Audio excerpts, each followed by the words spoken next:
नमस्कार दोस्तों, स्वागत है आप सभी का YouTube चैनल लॉ इजी में। और इस लीगल YouTube चैनल में हम सभी कानून को आसान भाषा में समझने का प्रयास करते हैं। आज के इस वीडियो लेक्चर में हम लोग समझने वाले हैं मस्जिदों पर होने वाली जो अजान है और उसमें लाउड स्पीकर का जो प्रयोग हो रहा है, उस प्रयोग होने पर उसकी क्या कानूनी स्थिति है। यह जो मुद्दा है देखा जाए तो एक राजनीतिक मुद्दा भी है और एक धार्मिक मुद्दा भी है, लेकिन आज के इस वीडियो लेक्चर में हम सब सिर्फ इसको कानूनी रूप से समझने का अध्ययन करेंगे। और यह वीडियो लेक्चर इसलिए भी इंपॉर्टेंट है, स्पेशली इसको सभी को देखना चाहिए। स्पेशल जो मुस्लिम धर्म के जो लोग हैं उन्हें भी इस वीडियो को देखना चाहिए कि कानूनी स्थिति क्या है और इसके पीछे का लॉजिक क्या है, ताकि हम लोग ज्ञान के आधार पर, लॉजिक के आधार पर, तर्क के आधार पर स्वयं निर्णय लें, ना कि किसी के बहकावे में आकर जो धार्मिक सद्भाव देश का बिगड़ता है उसकी ओर भी हम लोग ध्यान दे सकेंगे। तो आज के इस वीडियो लेक्चर में न सिर्फ हम कानूनी स्थिति बल्कि तार्किक स्थिति मतलब लॉजिक की भी बात करेंगे। आपके सामने कुछ फैक्ट्स, जो इंपॉर्टेंट फैक्ट्स हैं, जो रियल फैक्ट हैं, वास्तविक फैक्ट हैं, उन फैक्ट को मैं आपके सामने रखूंगा। देश के कानून के बारे में आपके सामने रखूंगा और किस प्रकार इस मस्जिदों से होने वाली अजान के बारे में कुछ धार्मिक नेता और कुछ राजनीतिक दल किस प्रकार से इसका गलत इंटरप्रिटेशन करके भड़कावे का काम करते हैं, उसको भी मैं समझाने का प्रयास करूंगा। तो आप सभी का स्वागत है आज के इस वीडियो लेक्चर में, मस्जिदों में लाउड स्पीकर का उपयोग और इसकी कानूनी स्थिति।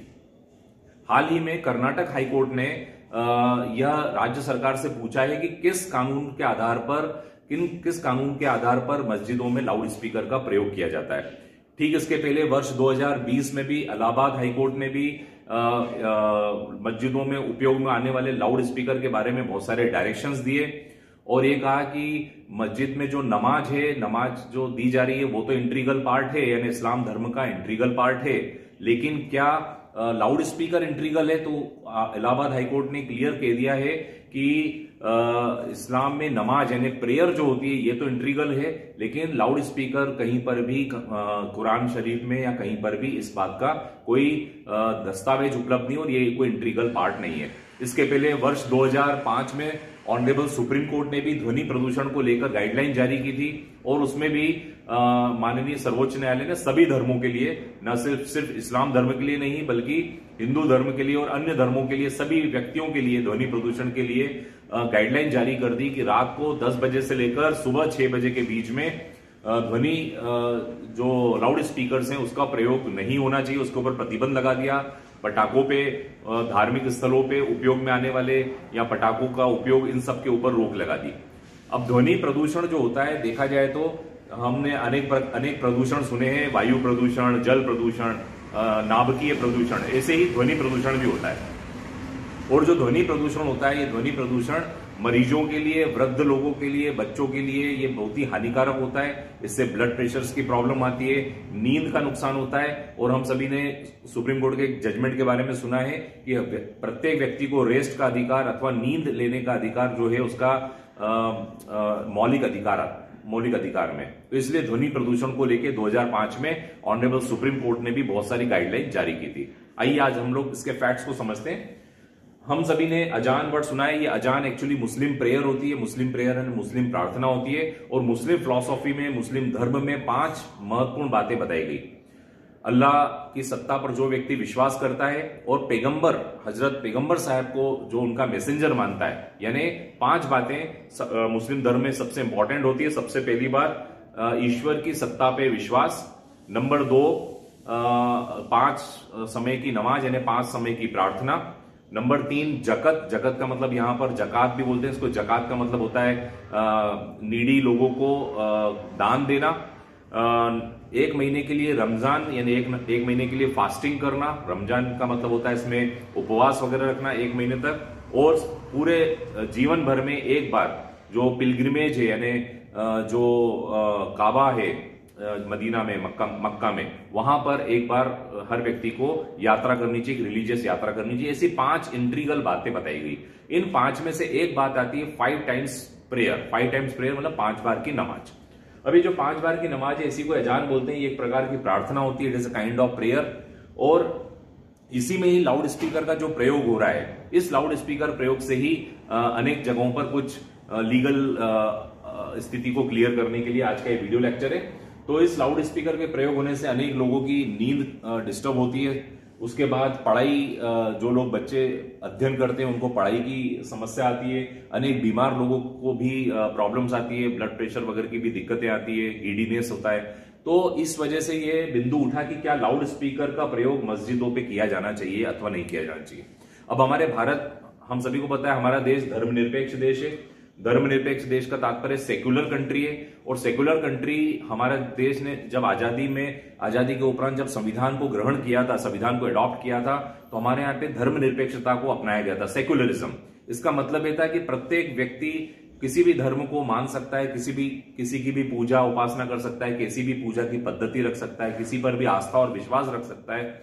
और ये धार्मिक स्वतंत्रता का अधिकार हमारा मौलिक अधिकार है, अनुच्छेद 25 से लेकर 28 तक। और यह भी कहा गया कि हमारे देश में राज्य जो है वो हर धर्म के साथ इक्वल ट्रीटमेंट करेगा, यानी समान दृष्टि से हर धर्म को देखा जाएगा। किंतु कुछ इसमें बंदिशें भी लगाई कि धर्म का प्रयोग इस प्रकार नहीं होगा कि लोक व्यवस्था बिगड़ जाए या किसी व्यक्ति के हेल्थ अथवा स्वास्थ्य अथवा सुरक्षा को खतरे में डालकर धर्म का प्रयोग नहीं करेंगे।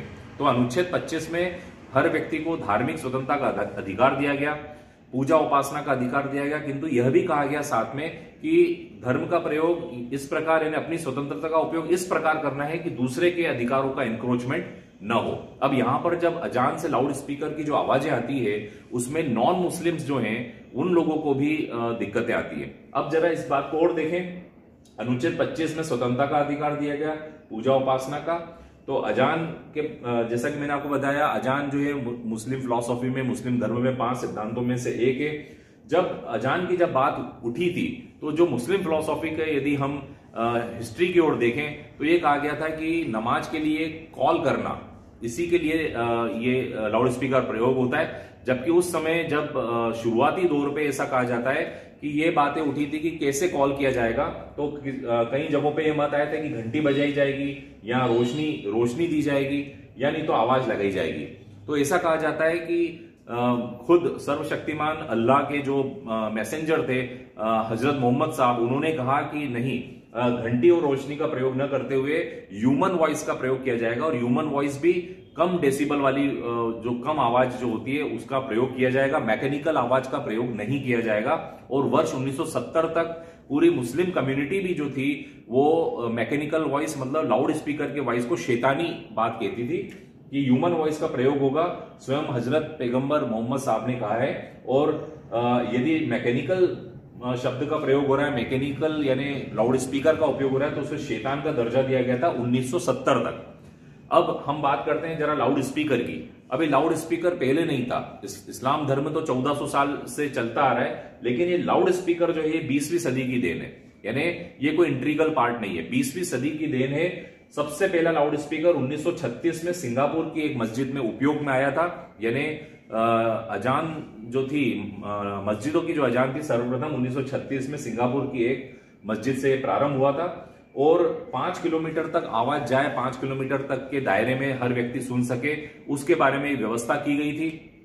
किंतु ये उस समय की बात थी जब पारंपरिक रूप से ऐसे कम्युनिकेशन के साधन नहीं थे। आज कम्युनिकेशन के साधन बहुत आ चुके हैं, इंटरनेट हो चुका है, हर व्यक्ति अपने मोबाइल में यूट्यूब के माध्यम से लाइव देख सकता है। तो उस समय दूरी, यानी 5 किलोमीटर दूरी तक के लोगों को अजान की आवाज पहुंच जाए और मैसेज पहुंच जाए, उसके लिए रखी गई थी। अब जरा वर्तमान स्थिति पे यदि हम गौर करें तो वर्तमान स्थिति में आज मस्जिदें जगह जगह पर स्थापित हो चुकी है और जगह जगह पर मस्जिद में लाउड स्पीकर्स लग जाने की वजह से और जो मोर मास यानी बहुत ज्यादा मस्जिद होने की वजह से साउंड ही ओवरलैप होने लगा है। यानी आप देखिए कि चारों दिशाओं से आवाज आती है तो किसी को भी उसकी अजान की आवाज क्लियर ही नहीं आ पाती है। यानी स्वयं मुस्लिम धर्म के ही लोगों को भी अजान की जो आवाज है ओवरलैपिंग आने लग गई है। तो ये तार्किक रूप से भी देखा जाए तो एक प्रकार से ये इम्प्रैक्टिकल हो चुका है।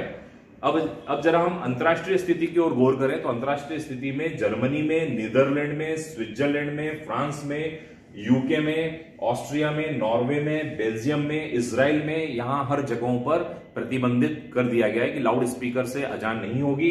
इवन मुस्लिम मेजोरिटी कंट्रीज में, यानी जो मुस्लिम मेजोरिटी कंट्रीज है वहां पर भी एक निश्चित आवाज तय की गई है। यानी खुद सऊदी अरबिया जहां पर इस्लाम धर्म का जन्म माना जाता है, उस सऊदी अरबिया में भी एक निश्चित वॉल्यूम में ही अजान की आवाज आएगी, ऐसा वहां पर भी तय किया हुआ है। अब यदि हम धार्मिक और राजनीतिक पहलू को देखें तो अनेक जो धार्मिक नेता हैं, अनेक राजनीतिक दल हैं, उन्होंने क्या किया, बिहार में ये प्रॉब्लम सबसे पहले स्टार्ट हुई थी। बिहार में बोध गया के पीछे 2 मस्जिदों का निर्माण हुआ था, जहां पर लाउड स्पीकर की आवाजें होने की वजह से जो बौद्ध धर्म के अनुयायी थे, जो मेडिटेशन करते थे या अपनी पूजा करते थे, तो उनकी आवाज की वजह से उन्हें डिस्टर्बेंस होता था। और जब उन्होंने इस प्रकार की शिकायत की तो उसको अनेक धार्मिक और राजनीतिक नेताओं ने इसको सांप्रदायिक रंग दे दिया और ये कहा कि साहब ये तो एक धर्म के ऊपर रोक लगाई जा रही है, धार्मिक स्वतंत्रता पर बंदिशें लगाई जा रही है, वोट बैंक की राजनीति के चलते और धार्मिक आजादी के नाम पे इसको खतरे में बताया जाने लगा। तो ये दिक्कतें आने लगी और इस वजह से अनेक लोगों ने, यानी इस्लाम धर्म के अनुयायी ये मानने लगे कि मस्जिद में लाउड स्पीकर पर अगर रोक लगाई जा रही है तो हमारा धर्म खतरे में पड़ जाएगा। तो इससे बरगलाने का काम चालू हुआ।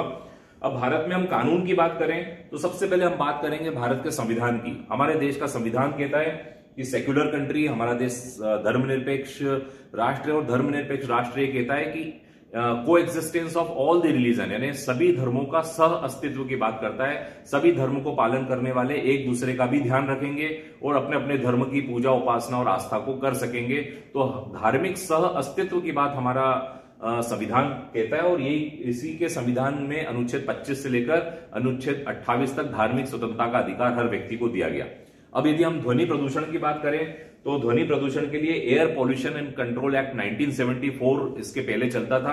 अब नॉइज पॉल्यूशन रूल्स बन चुके हैं। वर्ष 2000 में ध्वनि प्रदूषण नियम बन चुके हैं और ये इसके अलावा पॉल्यूशन कंट्रोल बोर्ड यानी प्रदूषण नियंत्रण बोर्ड का भी गठन कर दिया गया है और ये कहा गया है कि 10,000 रुपए से लेकर 1 लाख रुपए तक का जुर्माना होगा यदि अत्यधिक आवाज में यानी ध्वनि प्रदूषण करने पर 10,000 से 1 लाख का जुर्माना होगा।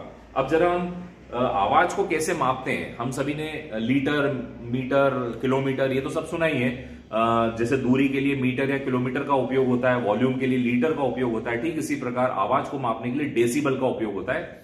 रेसिडेंशियल एरिया में 45 डेसिबल की आवाज बताई गई है और यही आवाज यदि दिन दोपहर के समय 55 डेसिबल हो सकती है, रात के समय 45 डेसिबल होगी रेसिडेंशियल में और दिन के समय में रेसिडेंशियल में 55 डेसिबल एक स्टैंडर्ड फिक्स किया गया है और यही कमर्शियल एरिया में 65 डेसिबल होगी, इंडस्ट्रियल एरिया में 75 डेसिबल होगी और हमारा जो कान है, जो लिसनिंग कैपेसिटी, वो 85 डेसिबल तक हम लोग टॉलरेट कर पाते हैं। यानी 85 डेसिबल से जो ऊपर की जो आवाजें होती है वो दिल की धड़कन बढ़ाती है, ब्लड प्रेशर बढ़ाती है, गिडीनेस, चक्कर आते हैं और अनेक डिस्टर्बेंस क्रिएट होता है जिसे हम शोर कहते हैं। तो अब जो लाउड स्पीकर्स हैं वो 90 से 95 डेसिबल में बजते हैं। यानी जो लाउड स्पीकर की जो आवाज होती है वो ये सारे क्राइटेरियाज को क्रॉस करके 90 से 95 डेसिबल पे पहुंच जाता है और जिसकी वजह से अनॉयंस यानी एक प्रकार से दिक्कतें क्रिएट होती है। ध्वनि प्रदूषण की जो कानून द्वारा जो एक फिक्स की गई थी माप, उसको भी ये क्रॉस कर देता है। अब सुप्रीम कोर्ट ने अनेक केसेस में भी ये कह दिया है। 2005 का भी एक जजमेंट था जिसके अंदर ये कहा गया कि जो रेस्ट करने का अधिकार यानी व्यक्ति का आराम करने का जो अधिकार होता है, नींद का अधिकार व्यक्ति का फंडामेंटल राइट है और यदि कोई ऐसा काम जिसकी वजह से व्यक्ति की नींद डिस्टर्ब हो रही है तो ये उसके मौलिक अधिकारों का हनन होता है। अब अनेक लोग शिकायत इसलिए भी नहीं कर पाते हैं, यदि शिकायत करेंगे तो किसी प्रकार का डर और भय भी होता है व्यक्ति में कि झगड़ा हो जाएगा, तो इस वजह से कई लोग शिकायत भी नहीं कर पाते हैं। और 18 जुलाई 2005 में सुप्रीम कोर्ट ने बहुत इंपॉर्टेंट डायरेक्शंस भी दे दी थी कि रात्रि 10 बजे से लेकर सुबह 6 बजे के बीच में किसी प्रकार का ध्वनि यानी लाउड स्पीकर का प्रयोग नहीं करना चाहिए और वैसे भी लाउड स्पीकर का प्रयोग अगर परमिशन भी मिलती है तो वो अस्थायी रूप से ही परमिशन दी जाएगी। तो ये है मित्रों कानूनी स्थिति और ये है हमारे पुराना क्या स्थिति है। हम लोगों ने अंतर्राष्ट्रीय स्थिति के बारे में अध्ययन किया, धार्मिक राजनीतिक पहलुओं के बारे में अध्ययन किया। अब हम सभी लोगों को स्वयं चिंता करनी चाहिए, स्वयं अपने लॉजिक से इस बात का ध्यान रखना चाहिए, अपने स्वयं के लॉजिक से और वर्तमान कानूनी स्थिति से इस बात का पता लगाना चाहिए कि क्या सही है क्या गलत है। और thank you for watching this video. Kindly subscribe my channel law easy. Thank you so much.